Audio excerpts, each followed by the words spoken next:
God honor, not by Kenyan, present and ready to pray.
Tayari Rais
ambayo yameweza kuafikiwa. Kumbuka ni kila mwaka ama ni hatua ya kila mwaka ambayo rais huweza kuifanya katika kufika bunge hili. Kwa hivyo mwaka jana pia aliweza kuwa hapa na akaweza kuzungumzia masuala tofauti tofauti. Hivi leo pia atakuwa anafika kuweza kuzungumzia masuala ambayo Wakenya wanaweza kuwa wanatarajia kuona.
Na tuombe.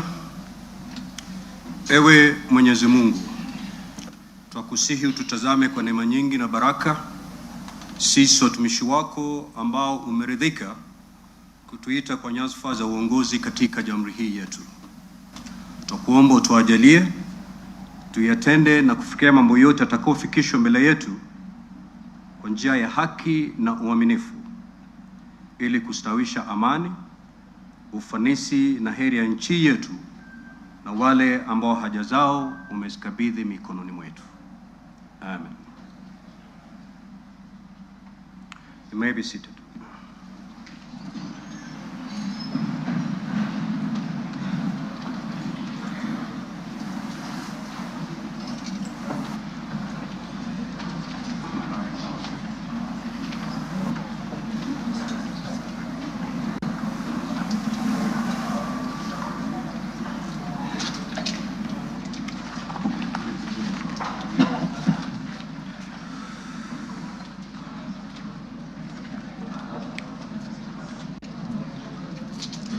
Order, Honorable Senators. Your Excellency, the Honorable Dr. William Samoei Ruto, CJH, President of the Republic of Kenya and Commander-in-Chief of the Defense Forces, the Right Honorable Dr. Moses Wetangula, EGH, MP, Speaker of the National Assembly, Honorable Members of Parliament, Article 132(1)(b) of the Constitution provides that the President shall address a special sitting of Parliament once every year and may address Parliament at any other time. Article 132(1)(c) of the Constitution further provides that the President shall, among others, once every year report in an address to the nation all the measures taken and the progress made or achieved in the realization of the national values referred to in Article 10 of the Constitution. In addition, Article 247 of the Constitution requires the President, in his capacity as the chairperson of the National Security Council, to report to Parliament annually on the state of the security of the country. In this regard, the Chief of Staff and Head of Public Service, via the letter reference EOP/1 Cap.26/4A Volume 7/1, dated the 3rd of September 2025, informed the Speakers of the Houses of Parliament of the intention of His Excellency the President to address Parliament. Consequently, and upon consultation, the address to Parliament by His Excellency the President was scheduled for today, Thursday, 20th November 2025.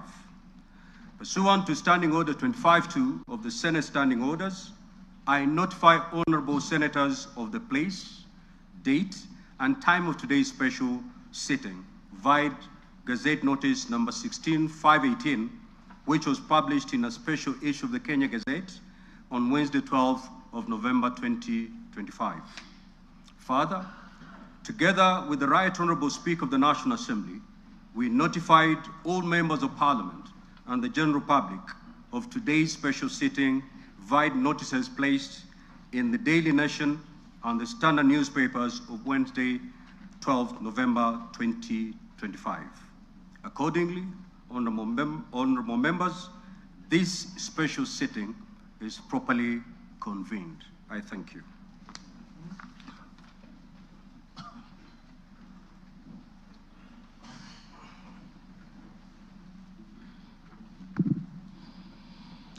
Your Excellency, Honorable Dr. William Samoei Ruto, CGH, President of the Republic of Kenya and Commander-in-Chief of the Kenya Defense Forces, the Right Honorable Amason Kingi, EGH MP, Honorable Speaker of the Senate, Honorable Members of Parliament, members of the Diplomatic Corps, distinguished guests, ladies and gentlemen.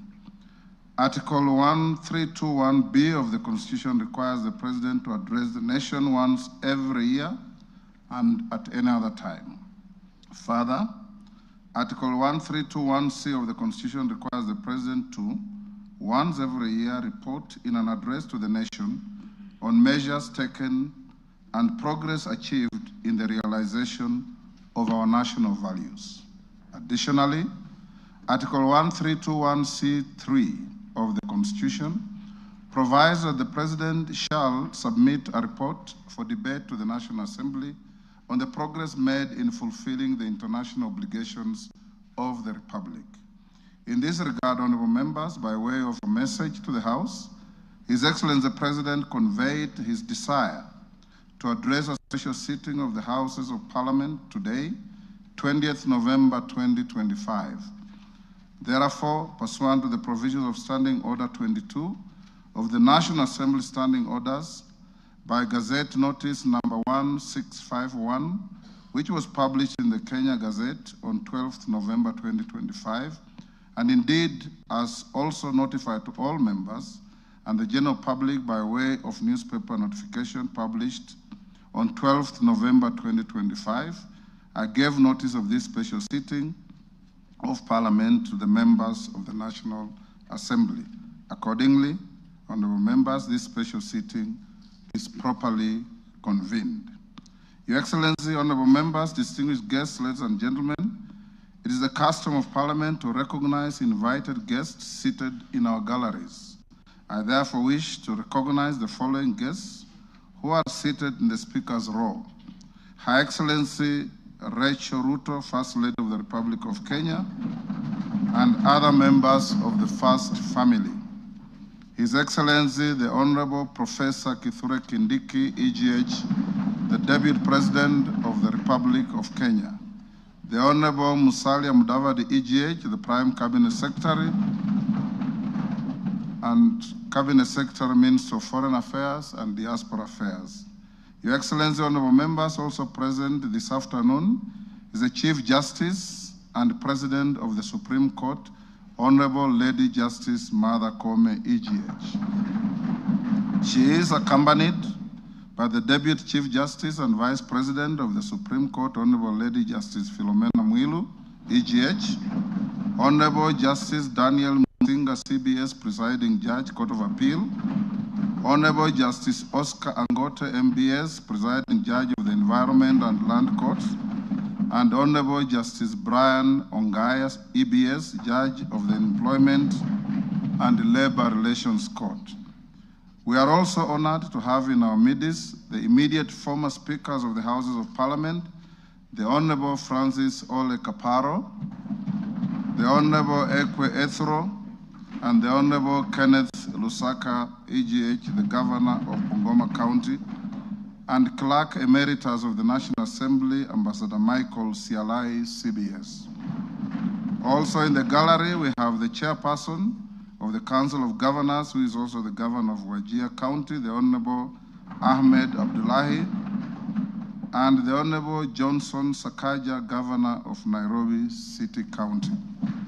May I also accord special recognition to all Cabinet Secretaries present and particularly acknowledge 5 of them who are former ranking members of the Houses of Parliament, namely Honorable Aden Duale, EGH, former leader of the majority party in the National Assembly, Honorable Kipchumba Murkomen, EGH, former Senate Majority Leader, Honorable John Badi, EGH, and Honorable Opio Wandai, EGH, both former leaders of the minority party in the National Assembly, and the Honorable Alice Wahome, EGH. If Honorable Mutai Kagwe is present, he's also a former member of the House, I acknowledge him. I also acknowledge Principal Secretaries and members of the Diplomatic Corps, heads of constitutional commissions, and independent offices and state corporations present. You are all welcome to Parliament. Your Excellency, I wish to make a special welcome to Parliament and mention the Chief of the Kenya Defense Forces, General Daniel Kahariri, and the respective service commanders, the Inspector General of Police, and other leaders of our disciplined forces who are seated at the Speaker's row. Parliament deeply appreciates your outstanding contribution to the national defense, security, and distinguished service to our nation. To all invited guests, we say, Karibu Bunge. Your Excellency, honorable members, distinguished guests, ladies and gentlemen, I wish to draw your attention to the officer standing to the right of the chamber in green. He is the Chief Sergeant at Arms of the National Assembly, Mr. Aloisio Lekulo, OGW.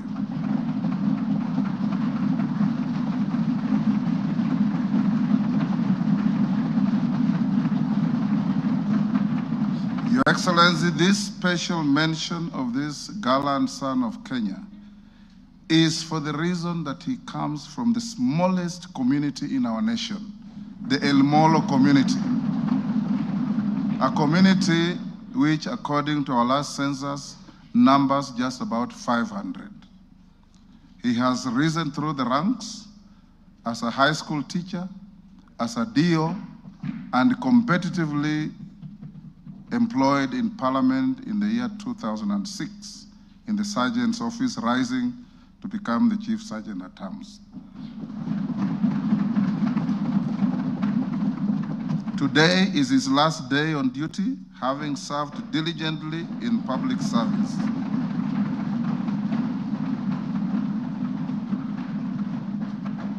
The National Assembly had a special session where we paid tribute to him, and we thank him for the distinguished service he has rendered to the nation and wish him well. Your Excellency, honorable members, distinguished guests, ladies and gentlemen, it's now my singular honor and privilege to invite His Excellency, the President of the Republic of Kenya and Commander-in-Chief of the Defense Forces to address this special sitting of Parliament. Your Excellency, you're most welcome.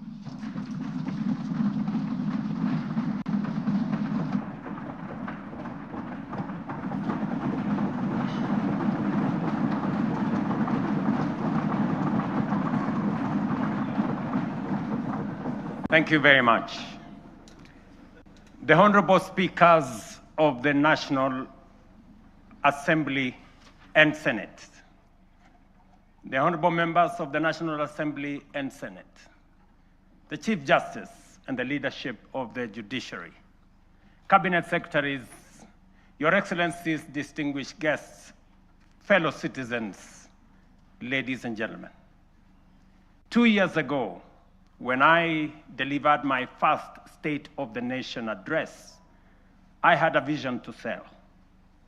Today, I have a story to tell.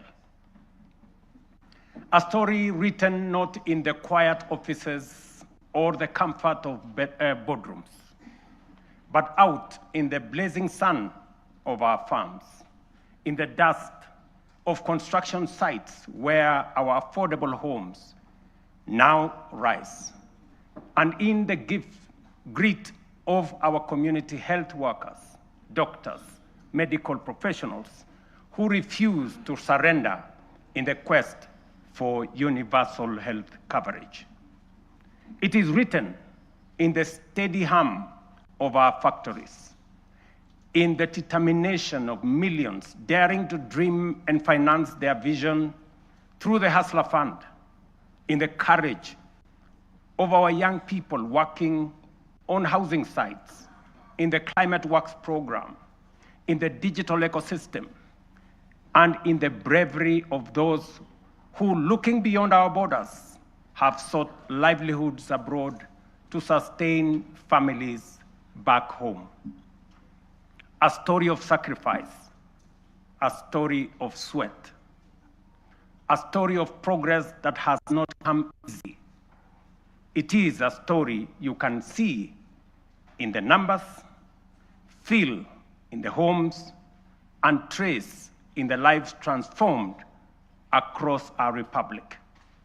A story whose facts are available for all to examine, except perhaps for the cynical who have no facts. Today, the evidence is clear, evidence of promises made and promises kept. In just 3 years, we have built not monuments of words, but foundations of progress. And yet, even with these achievements, I am convinced that this is only but the beginning. Mr. Speaker, honorable members, as I prepared this address, I reflected deeply on the long road we have traveled as a nation. 62 years shaped by struggle, sacrifice, hardship, triumph, and milestones that have affirmed our spirit. From that reflection came one undeniable truth. We have made commendable progress, but Kenya still punches way below its true weight. This nation has the talent, the resources, and the spirit not just to improve, but to leap and to make the transition from a developing country to a developed one within our lifetime. That is why I speak today with full conviction that history has summoned this generation, our generation, at such a time as this, to a higher purpose. Some eras are shaped by events. Others are defined by the decisions a nation makes. And today, Kenya is called to make such a decision, to finish the journey our forebears began, and finally turn our long-held potential into lived reality. To do this, we must cast off the prevailing mindset of being content with the average. We must step beyond the comfort of the familiar and the ordinary and reach with courage, clarity, and conviction for nothing less than excellence and greatness. Therefore, as we examine the achievements of the past 3 years, results that have laid a firm foundation for equality of opportunity and a nation where no one is left behind, today I will also place before you not just a vision, but a national project that is realistic, grounded, and entirely within our reach. A vision not just to grow, but to transform. A roadmap not merely to move forward, but to rise. To rise from developing to developed. To rise from potential to reality. To rise from promise to prosperity. To rise from the third to the first world. To rise finally into the Kenya we have long imagined, the Kenya we deserve. For long, our ambition was held hostage by small thinking and ordinary expectations. But that era must now be confined to the past. Today, we stand on the threshold of something far greater, a moment in which we can say that our parents dreamed of and what our children yearn for, we will accomplish in our lifetime. As we know, this is achievable because others have done it before. I have often spoken of the Asian tigers, South Korea, Singapore, Hong Kong, Malaysia. And by the way, members, the Prime Minister of Malaysia will be here this weekend. Countries that at independence were our peers in nearly every measurable way. They had no extraordinary resources. They were not superhuman. They simply had the courage to make bold, disciplined, deliberate choices.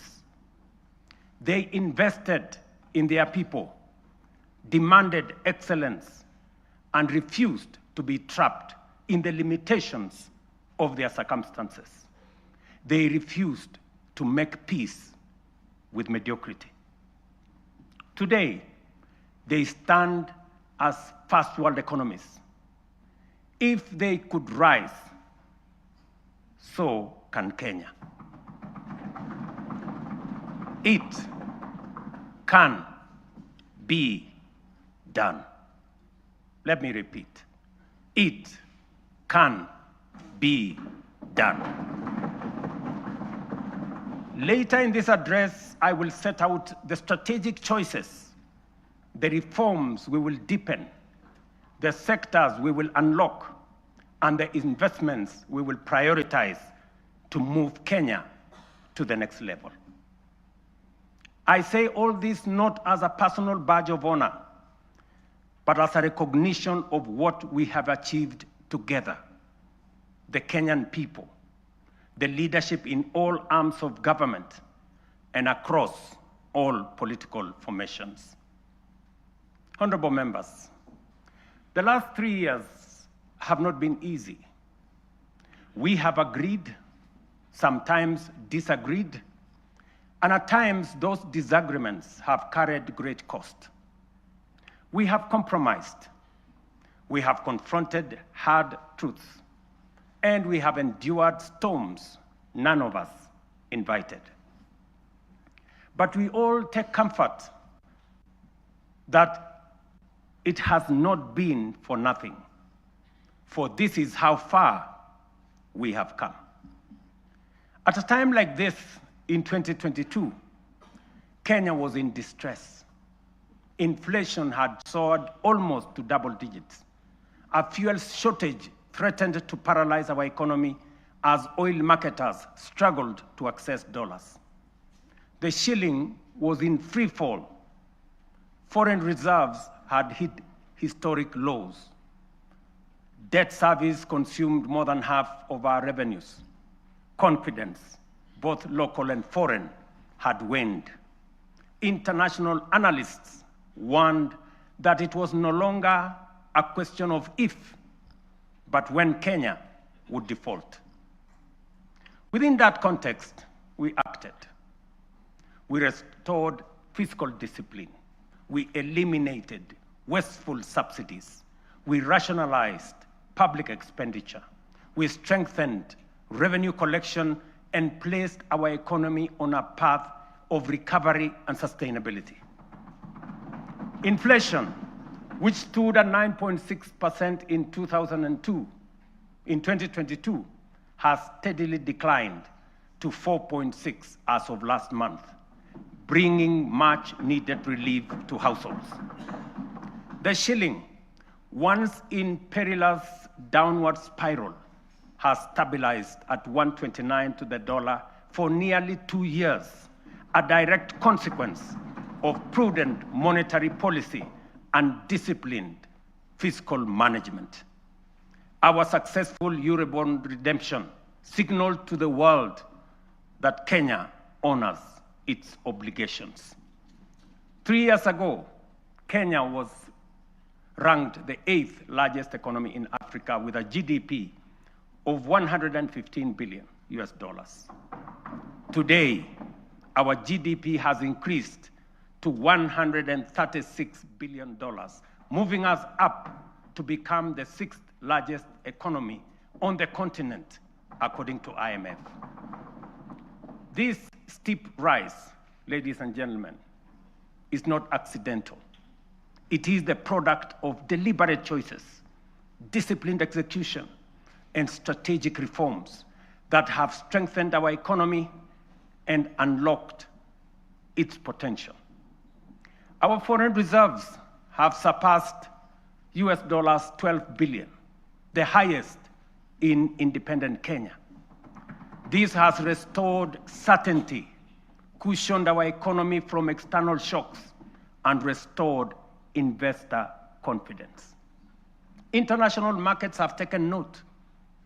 Just this week, 14 of the world's leading financial institutions, including Citigroup, JP Morgan, Standard Chartered, and Goldman Sachs, projected that Kenya's economy will expand by between 5 and 5.8% in 2026.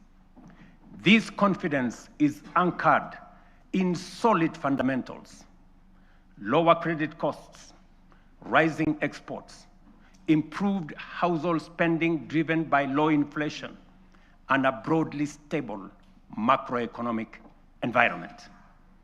Standard & Poor's has upgraded Kenya's sovereign credit rating from B- to a firm B, our first upward revision in many years, signaling renewed international confidence.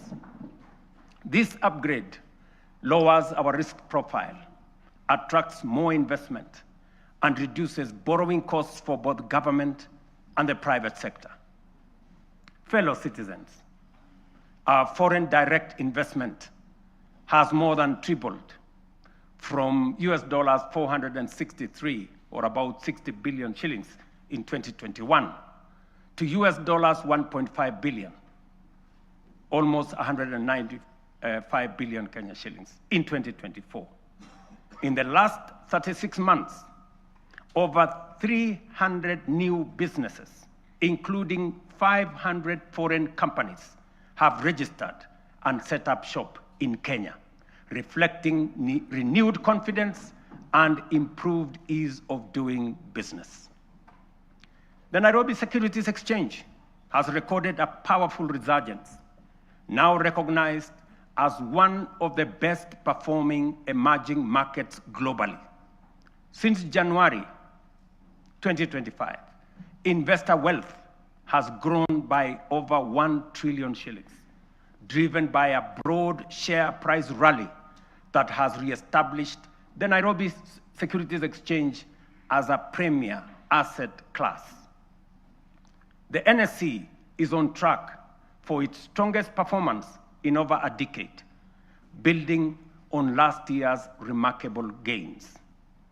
This renewed vibrancy is a clear vote of confidence in Kenya's direction and in the reforms we have undertaken.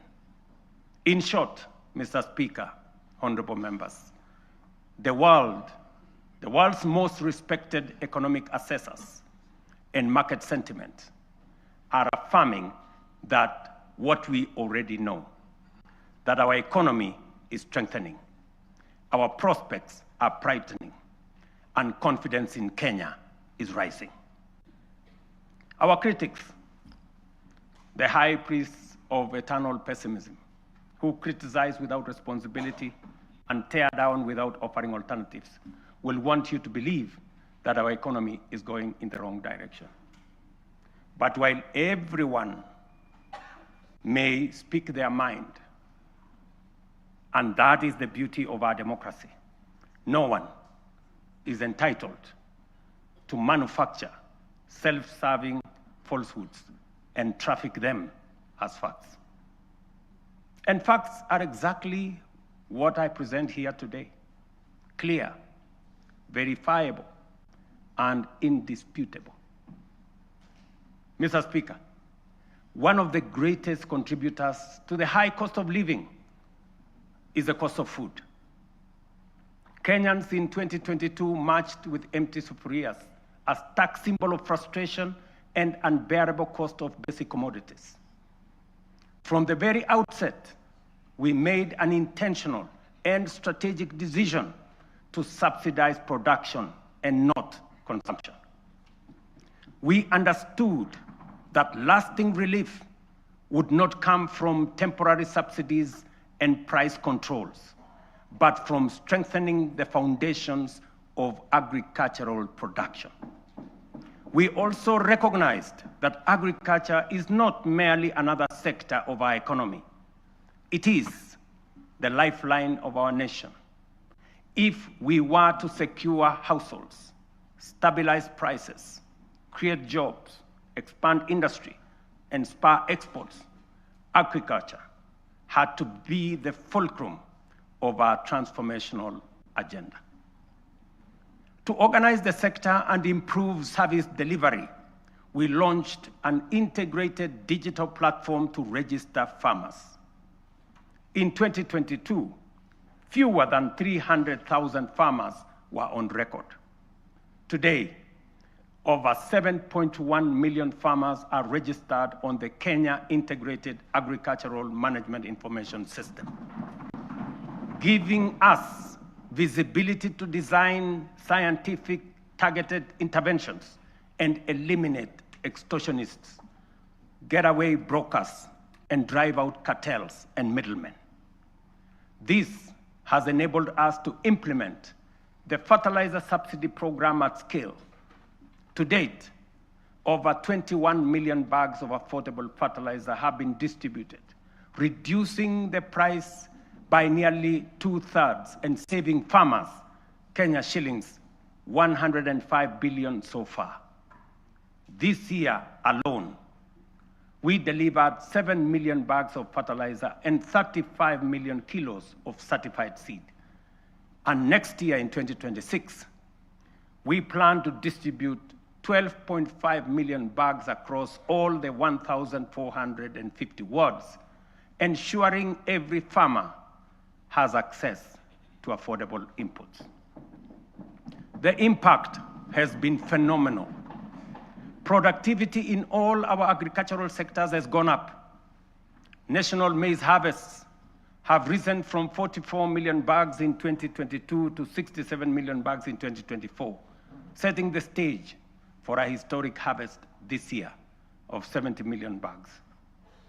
The results are visible in markets and homes. The price of a 2-kilogram packet of flour has fallen from what it was 250 in 2022 to as low as 130 today. For millions of households, this is meaningful daily relief. The transformation across our value chains is equally compelling. Tea production has grown, with earnings rising from Kenya shillings 138 billion in 2022 to Kenya shillings 215 billion in 2024, a 56% increase. The coffee sector, once on the brink of collapse, is roaring back. Nearly 50,000 seedlings have been distributed. Earnings have risen from an average of Kenya shillings 70 per kilo to now between 120 and 150 shillings per kilo. We are on track to increase exports from 48,000 metric tons to 60,000 metric tons this year, and projected to reach 150 million tons in 3 years' time. Edible oils acreage under production expanded by 90% between 2022 and April 2025, cutting the edible oil import bill by 17 billion in 1 year. By 2027, we aim to halve this bill, saving Kenya nearly 60 billion in foreign exchange. Cotton production has nearly tripled. Cashew nut yields have grown following the distribution of 900,000 seedlings, and so has coconut output after the provision of 1 million seedlings. The sugar sector, long troubled, is now stabilizing. Area under cane is up by 200,000 acres. Production has surged 76% to over 815,000 metric tons. Imports are down 70%. To secure this process, we have leased Nzoia, Muhoroni, Soni, and Chemelil factories to competent private sector operators. Our livestock value chain is rising. Leather exports are up 56% to Kenya shillings 2.5 billion. Local shoe production now exceeds 11 million pairs, and meat exports have grown 45% to 12.5 billion. In dairy, milk production has surged to 5.3 billion liters, while exports have nearly doubled to 9.4 billion. Dairy farmers' support has enhanced with the installation of 230 new milk coolers. Nearly 8 million animals have been vaccinated, and Kevevapi has produced a record 94 million vaccine doses, which are used locally and also exported to our neighbors in the region. We have reduced the cost of sex semen from 8,000 shillings per dose to 1,000 for our dairy farmers. The outcome of these reforms is unmistakable. We have enhanced food security, raised farmer incomes, driven agro-industrialization, and expanded Kenya's export footprint. This is the transformation we promised, now unfolding across our nation, fulfilling the national values and principles of governance, particularly sustainable development, as required under Article 10 of our Constitution. It is in accordance with this constitutional duty that I report to this House today. Mr. Speaker, honorable members, let me now turn to healthcare, the foundation of human dignity and the heartbeat of every nation that chooses compassion over neglect.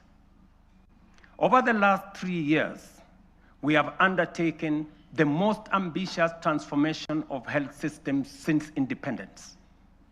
Reforms rooted in equity, powered by innovation, and guided by a simple conviction that every Kenyan, wherever they live and whatever their means, deserves equal care. 27 million Kenyans are now registered in SHA, more than triple the number ever reached by the former NHIF. This is a demonstration that leaving no one behind was and is not a slogan. It is a promise on course to fulfillment. Additionally, more than 10,000 health facilities across the country have signed in to serve under this new system. But honorable members, real healthcare begins long before patients reach a hospital.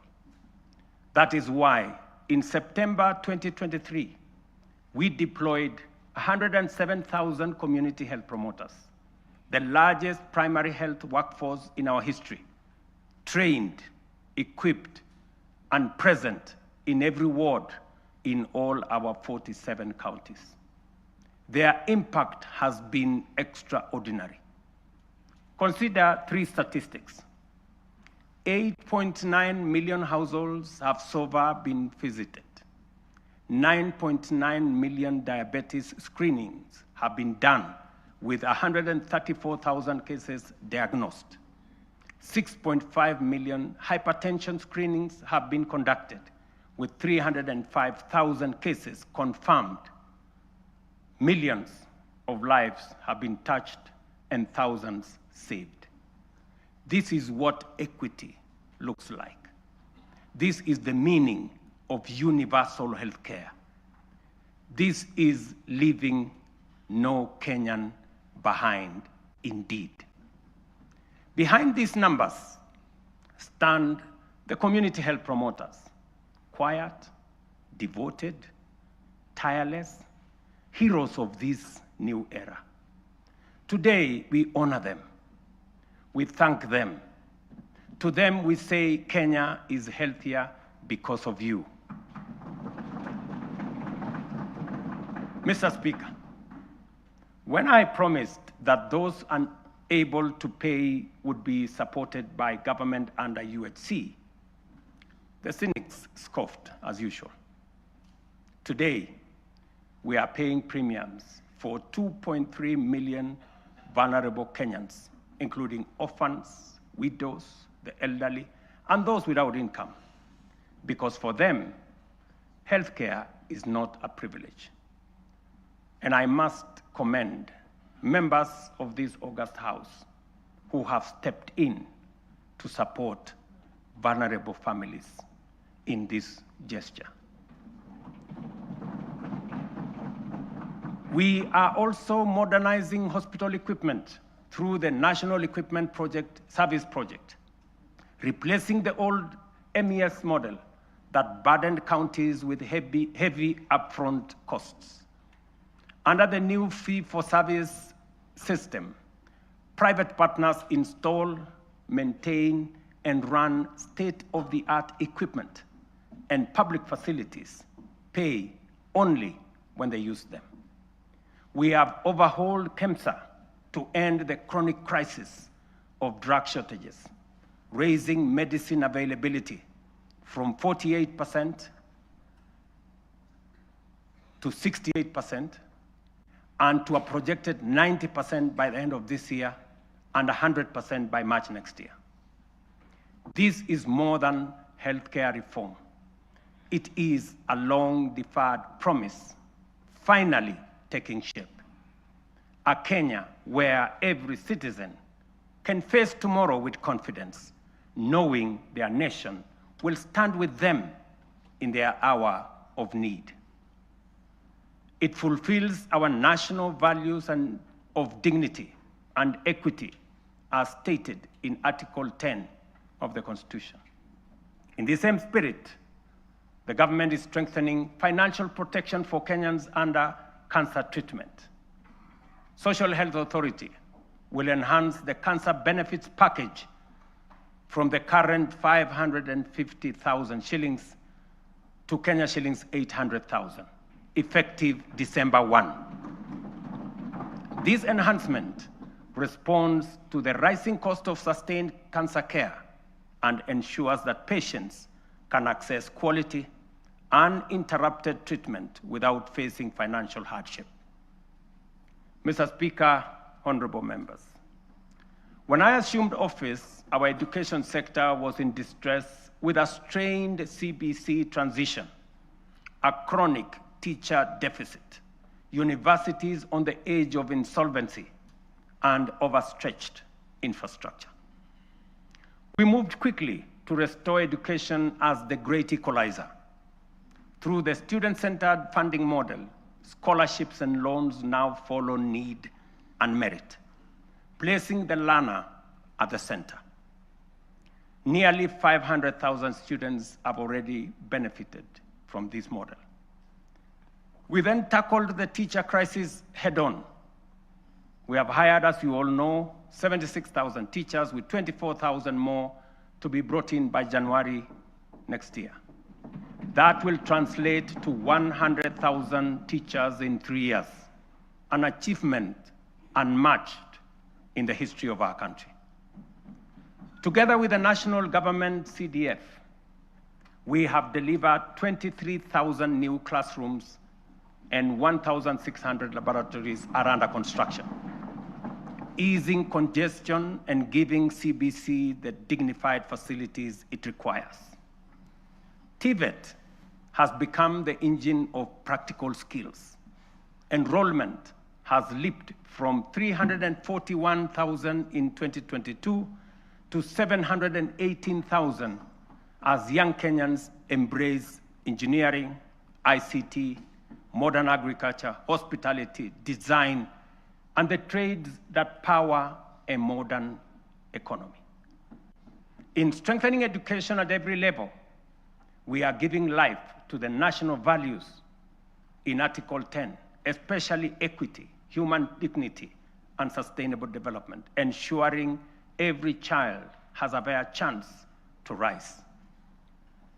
Mr. Speaker, honorable members, 3 years ago when we said we would deliver affordable housing, the cynics dismissed it.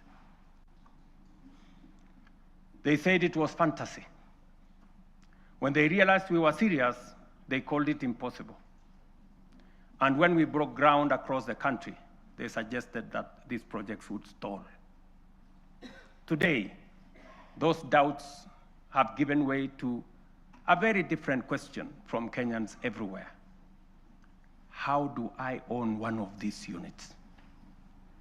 That is now the question. Across the country, we are delivering the most extensive housing rollout in Kenya's history. 230,000 affordable homes. And we meet student needs. 178,000 beds have been packaged for universities, TVETs, KMTCs, with 74,000 already under construction, transforming a sector where fewer than 10% once had decent accommodation. Additionally, 270 modern markets are taking shape nationwide, providing vital spaces for women and MSMEs, with another 175 underway, expanding the backbone of local commerce. And through the Nairobi River Regeneration Program, 44,000 young people are restoring the river corridor and preparing sites for 10,000 social homes along the renewed riverfront. The program, the housing program, including markets and hostels, has created over 428,000 jobs. Jobs that include architects, engineers, plumbers, electricians, carpenters, masons, steel workers, transporters, and thousands of MSMEs in fittings, fabrication, and interior design work. At peak next year, it will employ at least 1 million Kenyans. Honorable members, this program is far more than housing. It is a national empowerment engine, creating jobs, formalizing the informal sector, revitalizing micro, small, and medium enterprises, restoring our environment, and building resilient communities. It advances equity, dignity, and sustainable development, the very values anchored in Article 10 of our Constitution. Mr. Speaker, honorable members, allow me to turn to a sector that carries the hopes of nearly every Kenyan family, our micro, small, and medium enterprises. MSMEs are the backbone of our economy, the engine room of innovation, and the daily hustle of more than 15 million Kenyans. For decades, access to affordable credit trapped millions in frustration. Without collateral, there was no loans. For the millions blacklisted, every door of opportunity was shut. And when banks refused to take a chance, their dreams simply stalled. As promised, we broke that cycle. The Financial Inclusion Fund, the Hustler Fund, now stands as the largest financial inclusion program since independence, extending over 80 billion shillings to 7 million Kenyans. And those who were blacklisted, the 7 million once blacklisted Kenyans, have since repaired their credits. 3 million small businesses and their owners, previously locked out of the formal finance, are now banked. And 2 million Kenyans are now frequent borrowers. Today, through the Hustler Fund Bridge Facility, 800,000 entrepreneurs are accessing up to 150,000 shillings each without collateral to expand and grow their businesses. But honorable members, credit alone is not enough. Many young people do not lack ideas, they lack opportunity. That is why we launched Nyota, the National Youth Opportunities and Transformation Agenda, one of the most ambitious youth empowerment programs in our history. Over the next 5 years, Nyota will uplift 820,000 unemployed young people through apprenticeship, recognition of prior learning, entrepreneurship grants, digital skills training, and support savings. When the program is fully implemented, it will have placed 90,000 young people into work or enterprise, certified 20,000 into different skill areas, capitalized 110,000 businesses, and matched savings for 190,000 savers, while building capacity of 600,000 more to undertake government procurement under the ACBO program. Ladies and gentlemen, over the past 3 years, our digital transformation agenda has become one of the most powerful engines of renewal. A quiet revolution changing how Kenyans live, how they work, learn, or do business. We have expanded the fiber optic by 240,000 24,000 kilometers and moved from 0 public Wi-Fi hotspots in 2022 to nearly 1,500 today, connecting communities once left behind. We have set up 300 digital innovation hubs with 400 in the pipeline, gateways where ideas grow and enterprises begin. At the heart of this shift is digital government. From less than 400 services on e-citizen to 22,500, we have delivered one of the fastest digital migration in the world. Access is easier, efficiency higher, leakages sealed, and corruption pushed out. And as our young people are driving it, nearly 2 million have been trained in digital skills, and 300,000 now earn a living online through Ajira, Jitume, and our expanding business process outsourcing sector. Mr. Speaker, having set out the work of the last 3 years, it would be easy, almost comfortable, to pause, congratulate ourselves, and settle into the warmth of modest progress. But comfort is how nations stall.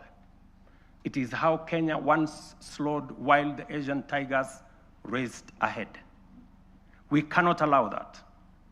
We will not allow that. And we must not allow it. Because this moment demands more of us. More courage, more ambition, and a refusal to settle for the ordinary. As I said earlier, we often speak of the Asian tigers with a reference that makes their rise seem like a miracle from a distant world. We marvel at how they journeyed from poverty to industrial powerhouses, from aid recipients to exporters of world-class goods. And we ask, what secret advantage did they have? History answers us plainly. They had none. Their rise was not magic. It was intentional and crafted through leadership, discipline, strategic investment, and uncompromising rejection of mediocrity. Their stories begin in ruins. The example of post-war Japan, with barely 2,000 kilometers of paved road, and South Korea, whose GDP per capita was nearly identical to Kenya's at independence. Today, Japan commands over 1.1 million kilometers of paved roads, while Kenya has 22,000, 62 years after independence. South Korea's GDP per capita now exceeds $36,000 compared to our own $2,200. These comparisons are not meant to indict us, but to demonstrate what becomes possible when a nation chooses ambition over resignation. From their journeys, clear lessons emerge. These nations set aside small dreams and integrated boldly with global markets. They built first world infrastructure in what was third world environments. They invested obsessively in their people, the engineers, scientists, innovators, and technicians who powered their ascent. They generated electricity from all sources available to power their enterprise, innovation that led to manufacturing, industrialization, and progress. They simplified investment through institutional reforms that allowed capital, technology, and talent to progress without friction. They prioritized production by planning their industries long before those industries emerged. Critically, they nurtured ecosystems of relentless innovation, giving rise to global giants like Samsung, Hyundai, Toyota, and Sony, companies that began modestly and grew to define modern history. The task before us, therefore, is unmistakably clear. If Kenya is to grow at scale, we must raise our ambition. It is for this reason, Mr. Speaker and honorable members, that under my leadership, we are raising the bar of national ambition. And that is why I am today submitting a roadmap to take Kenya to the next level. We are committing to undertake a minimum of 4 major national priorities whose rationale I shall explain. First, we must invest relentlessly in our people, in their education, skills development, scientific training, and innovation capacity. We have already set the foundation through the major reforms in the education sector. We have increased the education budget from 490 billion in 2021 to over 700 billion this year, which has facilitated better infrastructure in our education system, more teachers and trainers, and enhanced funding for our colleges and universities. I have reorganized government departments to establish a dedicated State Department for Science, Research, and Innovation to support the urgent need to scale up STEM courses in our education system, strengthen innovation, promote research, and create a pool of high-level professionals in engineering and science. This structure will also help actualize the 2% research fund needed to make this ambition a reality.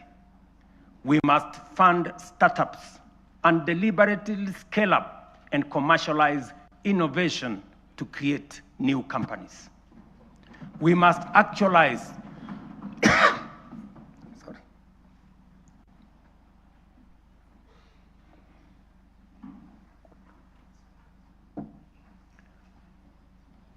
We must actualize the National Research Fund, moving from the current 0.8% of GDP to 2% of GDP.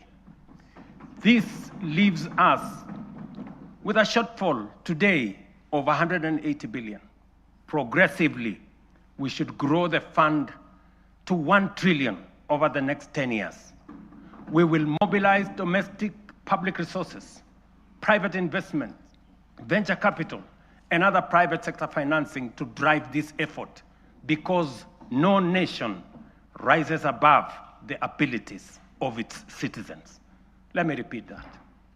Gentlemen and ladies, no nation rises above the abilities of its citizens.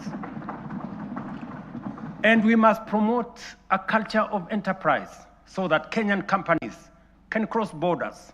The example of Safaricom's M-Pesa, growing from a local solution into a global financial platform, serving more than 70 million customers in 170 countries today. This demonstrates the possibilities we can unlock. Secondly, we must turn around our economy from a net importer to a net exporter of products, goods, and services. The most urgent being imports of food products that cost us 500 billion shillings every year. Just imagine. We are importing maize, wheat, rice, edible oil, to Kenya at a cost of 500 billion shillings every year. As I mentioned earlier, we have already made interventions to reduce imports of maize, sugar, edible oils, rice, wheat, but our efforts are undermined by the natural limits of rain-fed agriculture. We can no longer allow the clouds to determine whether our people eat or not. We are able to produce enough for domestic consumption and exports expanded modern irrigation is now necessity and the only path forward.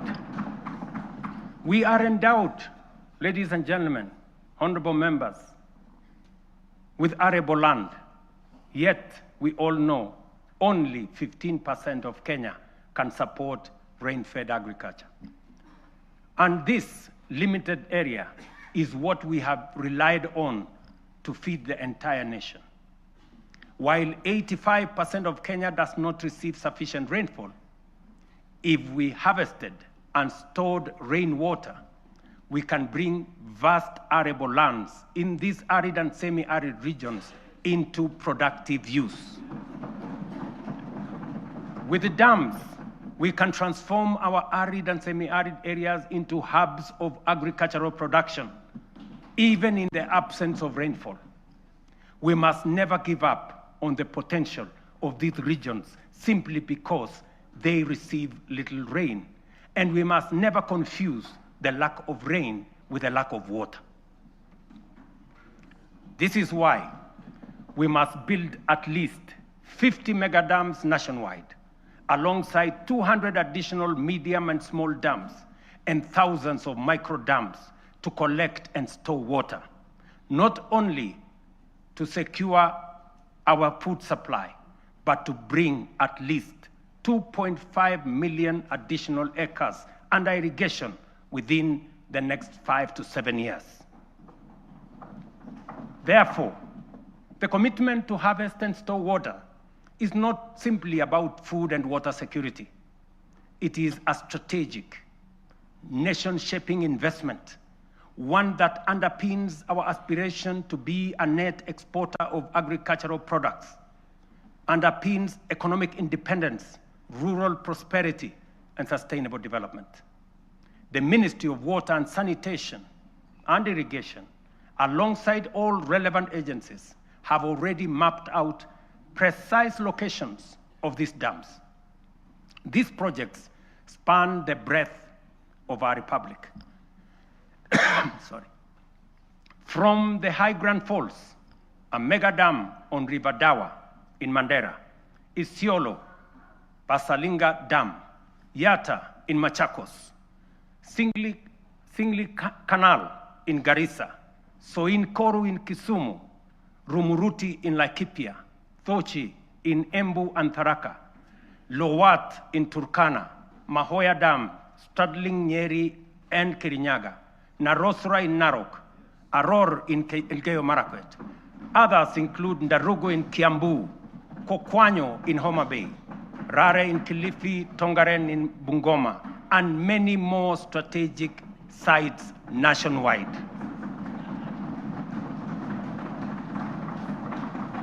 Mr. Speaker, expanded irrigation will also supply the volumes, consistency, and quality of raw materials required for our next economic frontier, which is agro-industrialization.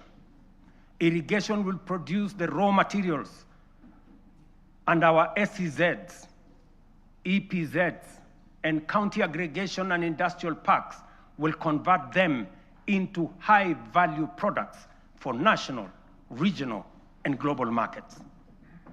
Honorable members,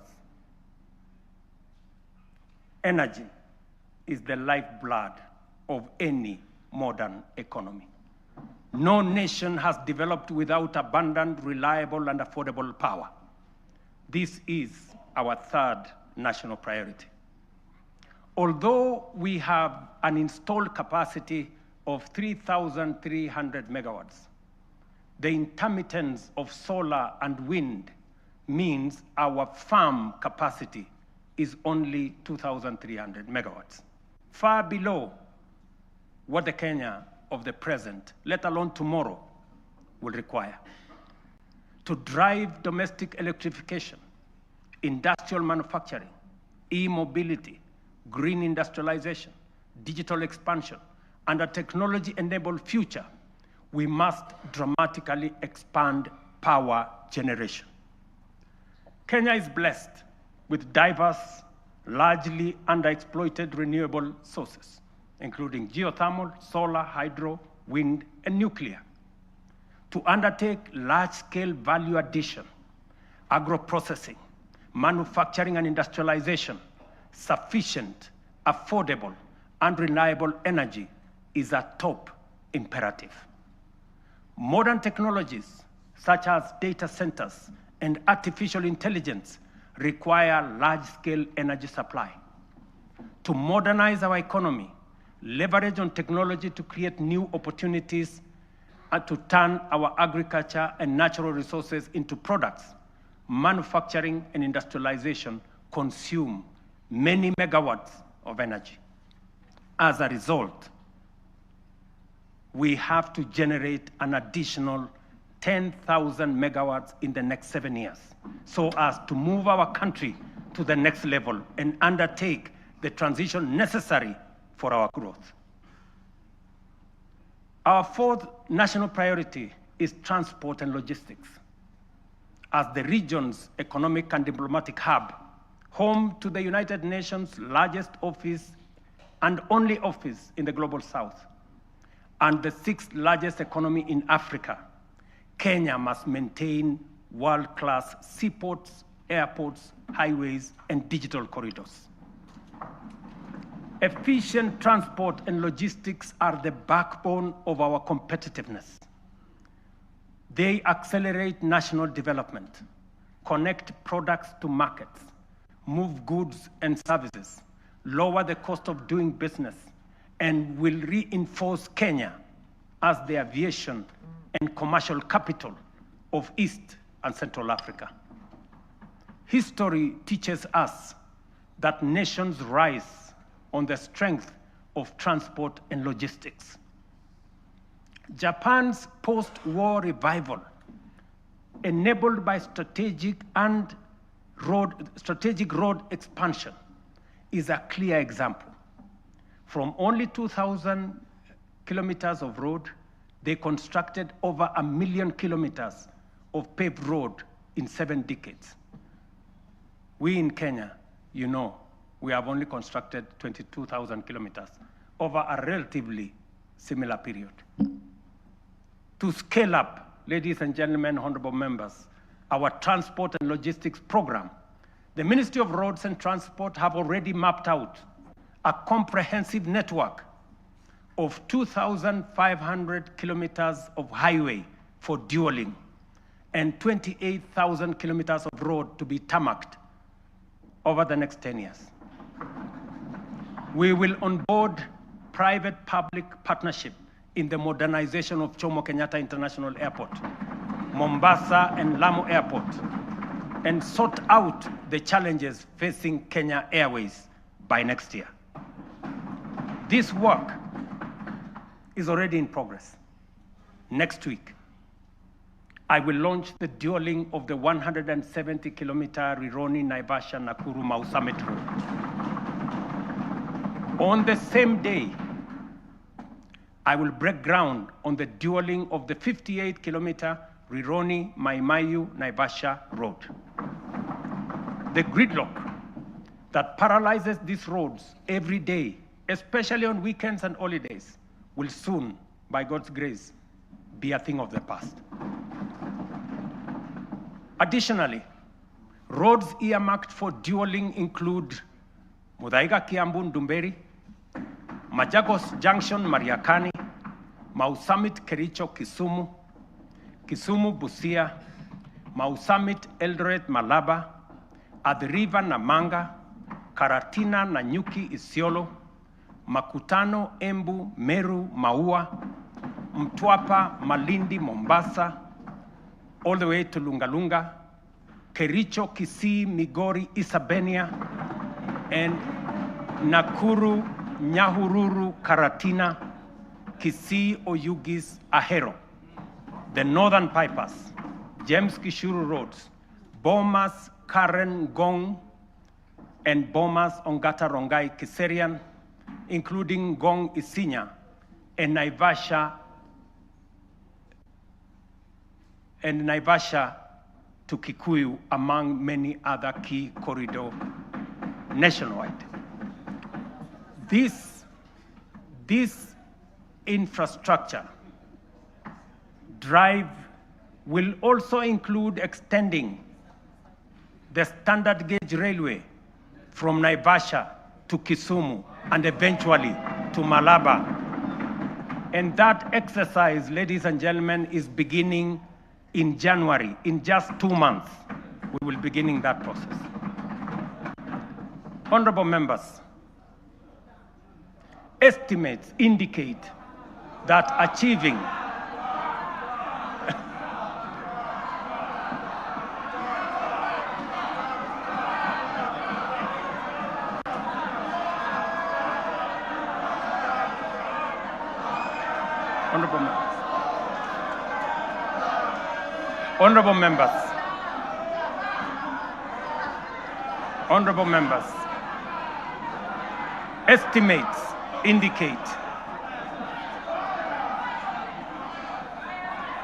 Honorable members, estimates indicate that achieving these 4 priorities will require at least 5 trillion. This is undeniably a large sum. Some may see it as unrealistic, even audacious, for a country like ours. But allow me to recall President John F. Kennedy's words in 1962 as he rallied America to reach the moon. And this is what he said, and I quote, "We choose to go to the moon in this decade and do the other things, not because they are easy, but because they are hard.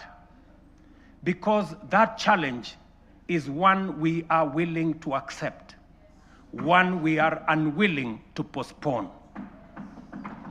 These 4 projects are our national imperatives, commitments we must embrace without hesitation, not because they are easy, not because they are cheap, but because they are absolutely necessary, because they are worthy of our time.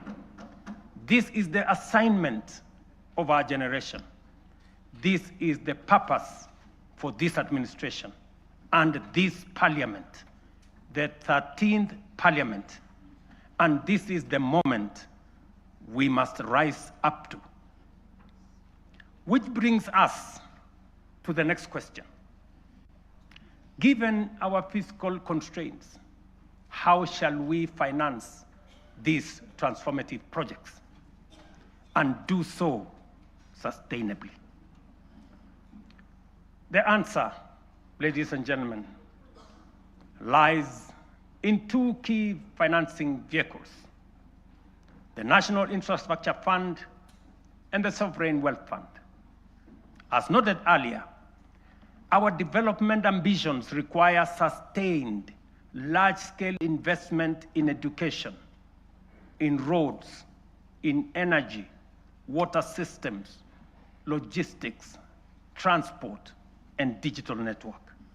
Yet, our fiscal space is narrow. We cannot continue funding essential infrastructure through unsustainable borrowing and burdening taxpayers with additional taxes.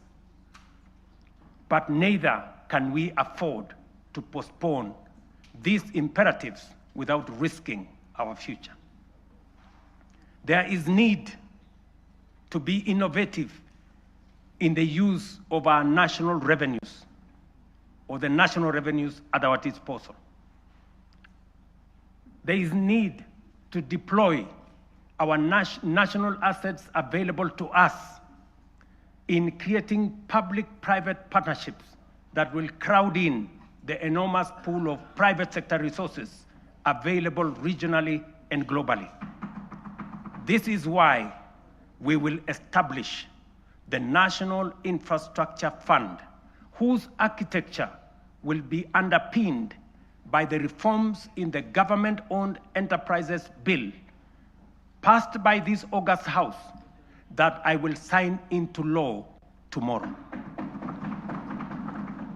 This fund is the strategic solution that will provide a framework to innovatively scale up our resources to match our ambition.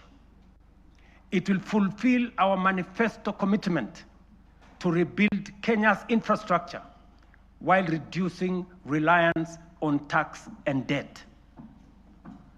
We will do this by using budgeted resources prudently and introducing a financing architecture that leverages capital markets, diversifies ownership through unlocking of national assets through privatization, and use PPP frameworks to channel private capital into public priorities. For decades, Kenya has privatized major public assets, from Kenya Airways to KenGen, from Kenya Re to Safaricom.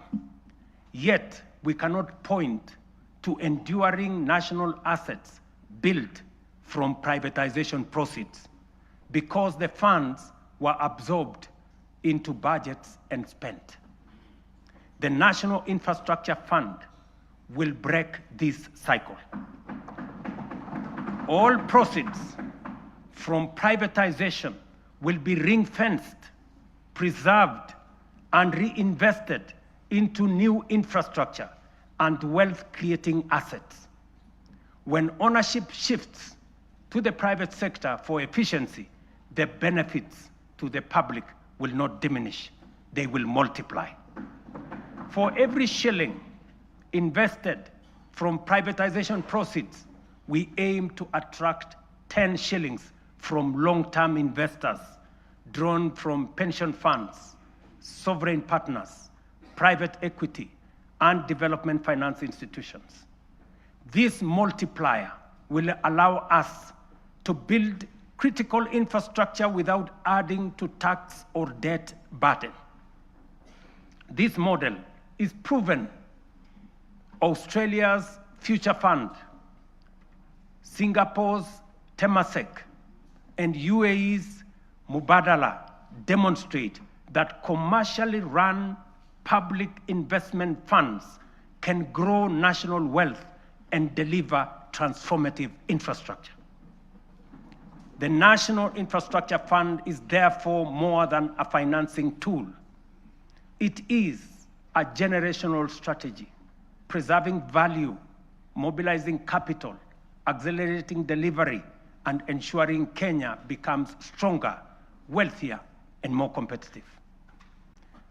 Ladies and gentlemen, honorable members, our Constitution under Article 201C stipulates that the burdens and benefits of the use of resources and public borrowing shall be shared equitably between present and future generations. In essence, when we use natural resources or borrow, we must ensure future generations are not left poorer. That is why, alongside the National Infrastructure Fund, we will establish the Sovereign Wealth Fund to give full effect to the constitutional principle of intergenerational equity. A portion of all royalties from natural resources and a portion of proceeds from privatization of national assets will be invested in the fund. This fund will rest on 3 pillars. Number 1, savings, to be invested for the future, as countries like Norway, Kuwait, Saudi Arabia have done with trillion-dollar funds. Number 2, stabilization, a buffer against global shocks, including commodity volatilities, pandemics, and geopolitical disruptions to ensure fiscal stability. And number 3, infrastructure. A carefully managed share will be invested in commercial terms to attract private capital to national projects while growing public wealth. History has already warned us. Along our coast region, titanium deposits have been exploited and depleted. And because we lacked a sovereign wealth framework, future generations will inherit nothing from the resources that we got from titanium. We cannot repeat this mistake. Mr. Speaker, honorable members, that is the scale of our national ambition. This is the blueprint for financing it prudently and responsibly. To shape this vision, I have engaged sincerely with leaders across the political spectrum. I've engaged many members of parliament, many governors, community leaders, and with Kenyans from all walks of life. I discussed this vision with the late Right Honorable Raila Amolo Odinga in the presence of Professor Anyang' Nyong'o, who reminded me that no nation has industrialized without roads, energy, and food security. I have engaged former President Uhuru Kenyatta, who emphasized the necessity of scaling up infrastructure investments. Honorable members, allow me to express profound gratitude to the 13th Parliament for your outstanding contribution, your foresight, your consistency, focus, and commitment on what is good for Kenya. The progress made in the last 3 years would not have been possible without your legislative agility, principled oversight, and commitment to national interest. When the history of this generation is written, this House, the 13th Parliament, will occupy a full and proud chapter. Your decisions are recorded not only in debates or statutes, but in the lives lived, progress of every Kenyan that has been achieved. For this, I extend my deepest gratitude and appreciation.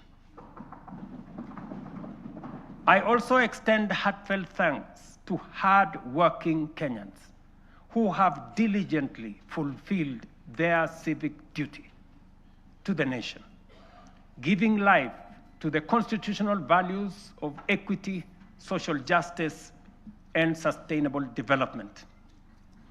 You Kenyans have shouldered the weight of nation building.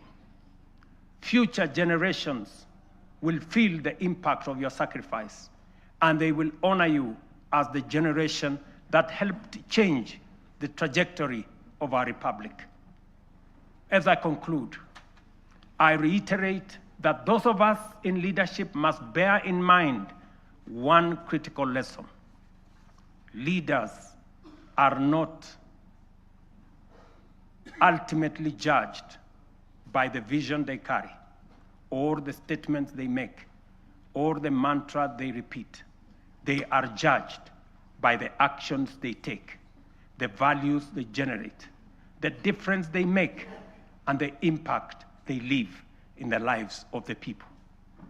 Mr. Speaker, honorable members, let history record that this generation refused to be timid, that we chose ambition over fear, action over excuses, and progress over false comfort of low expectation. Let it be said that when Kenya stood at crossroads, we reached for the higher path. The work ahead is formidable, but so is the Kenyan spirit. This is our moment to lift Kenya to the next frontier. This is our moment to shape a nation worthy of its promise. This is our moment to rise. Honorable members, it is now my pleasure to submit to Parliament the following 3 reports as required by the Constitution. Number 1, reports on all measures taken and progress achieved in the realization of the national values as I have espoused. Number 2, report on progress made in fulfilling the international obligations of the Republic. And number 3, the report of the state of security of the country. Now, therefore, I hand over the reports to the Speaker of the Senate and the Speaker of the National Assembly, and I thank you for your attention. God bless you, and God bless our great country, Kenya.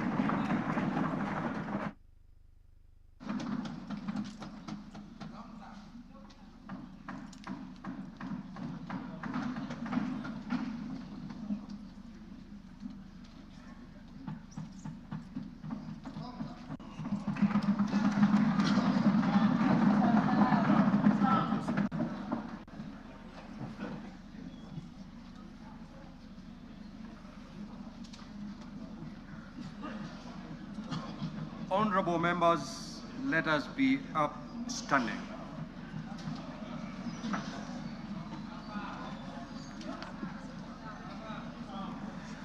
Your Excellency the President, the Right Honorable Speaker of the National Assembly, honorable members and distinguished guests, we have now come to the conclusion of the business of the day, and it is now time to adjourn. The Senate stands adjourned until Tuesday, the 25th of November, 2025 at 2:30 p.m. in the Senate chamber. Thank you. Your Excellency, the President, Right Honorable Speaker of the Senate, honorable members of the National Assembly, the National Assembly now stands adjourned until Tuesday, 25th November, 2025 at 2:30 p.m. May I take this opportunity to invite all honorable members and our guests to a reception at the Parliament courtyard. May I also request all honorable members and our guests to remain standing in your places until the procession of His Excellency the President and the speakers leave the chamber. I thank you.